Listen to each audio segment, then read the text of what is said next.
Dans les établissements commerciaux et industriels, les causes d'incendie sont toujours liées à la présence de sources de chaleur ou d'énergie susceptibles de produire une inflammation.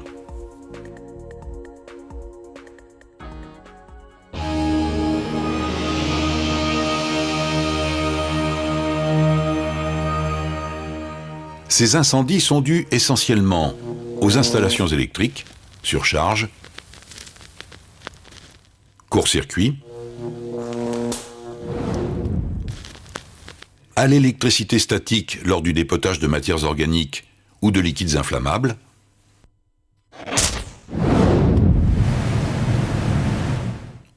aux appareils de chauffage qui par rayonnement ou conduction mettent le feu à des matières inflammables, aux travaux par point chaud qui produisent des flammes, des étincelles qui enflamment des matières combustibles ou des matières chimiques inflammables, aux échauffements mécaniques d'éléments mobiles d'équipements de travail,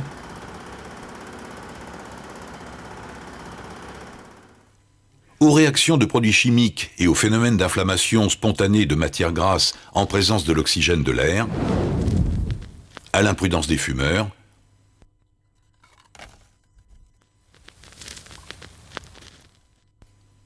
à des attitudes malveillantes de pyromanes, de malfaiteurs,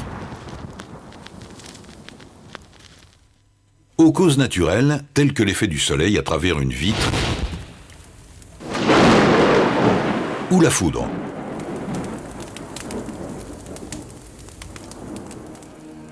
Tous ces incendies, lorsqu'ils prennent des dimensions importantes, génèrent des conséquences sur le plan humain, sur le plan de l'environnement, sur le plan financier pour l'entreprise. Examinons chacune de ces conséquences.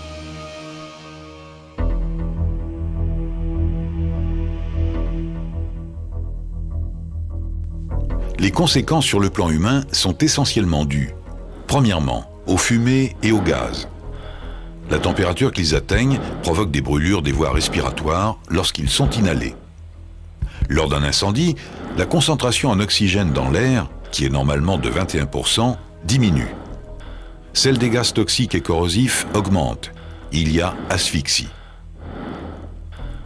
L'oxyde de carbone, qui est un gaz toxique, agit à la fois sur l'oxygène du sang qu'il détruit, mais surtout attaque les cellules nerveuses du cerveau, ce qui provoque, même après inhalation de concentration faible, la mort ou de graves séquelles neurologiques.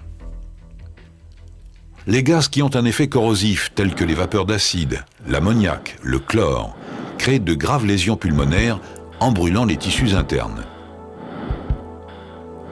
Deuxièmement, les conséquences dues aux flammes et à la chaleur dégagées par le foyer. La température de 600 degrés Celsius est très rapidement atteinte et selon la durée de l'incendie, elle peut monter jusqu'à 1200 degrés Celsius. À ces niveaux, les brûlures sont immédiates s'il y a contact. La gravité des brûlures se mesure par rapport aux atteintes de l'épiderme, du derme et de l'hypoderme qui constituent la peau. Et l'on parle de brûlures au premier, deuxième ou troisième degré. Plus la brûlure est profonde et la surface brûlée importante, plus la santé et la vie de la victime sont en danger.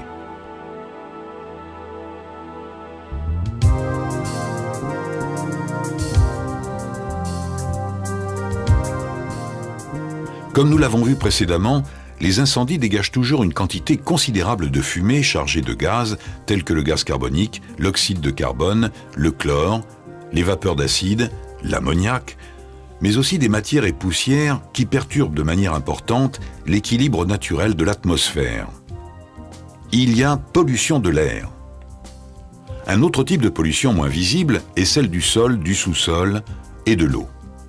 Pour combattre le feu, les pompiers utilisent essentiellement de l'eau en grande quantité.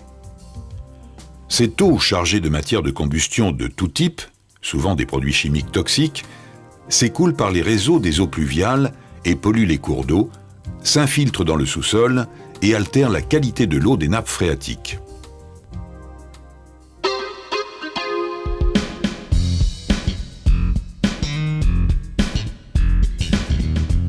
Les conséquences financières sont de plusieurs types. dans le cas le plus favorable, même si la compagnie d'assurance accepte de couvrir la totalité des biens détruits, il n'en reste pas moins vrai que les machines, les matériels, ne sont pas remboursés à la valeur du neuf. Il peut y avoir, selon la vétusté, une différence importante. C'est une perte pour l'entreprise. Sauf cas particulier, les primes d'assurance augmentent l'année suivante. Si les dégâts sont importants, si l'entreprise est totalement détruite, son activité va être fortement perturbée, voire arrêtée. Elle ne peut plus, pendant un certain temps, livrer ses clients. C'est un manque à gagner. Durant cette période, les clients passent à la concurrence et risquent d'y rester définitivement.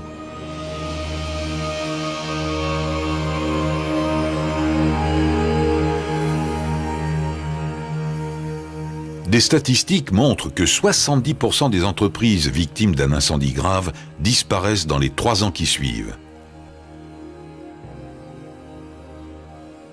Sur le plan de l'environnement, une pollution grave de l'air qui aurait des conséquences sur la santé de la population, une pollution de l'eau qui entraînerait une destruction momentanée de la faune et de la flore d'un cours d'eau, pourrait ternir de manière significative l'image de marque de l'entreprise avec des conséquences financières immédiates.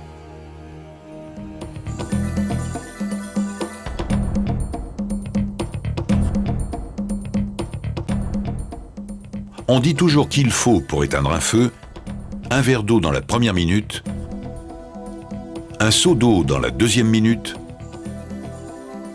une tonne d'eau dans la troisième minute. Après, on fait ce que l'on peut. La lutte contre le feu est essentiellement une lutte contre le temps. Compte tenu des risques d'atteinte aux personnes, à l'environnement et au système économique qu'induisent les incendies, l'entreprise doit privilégier la formation de son personnel à l'application des consignes, à l'utilisation des matériels d'intervention adaptés, dans l'objectif de lutter efficacement contre tout début d'incendie, dans l'intérêt de la sauvegarde des personnes et de la préservation des biens.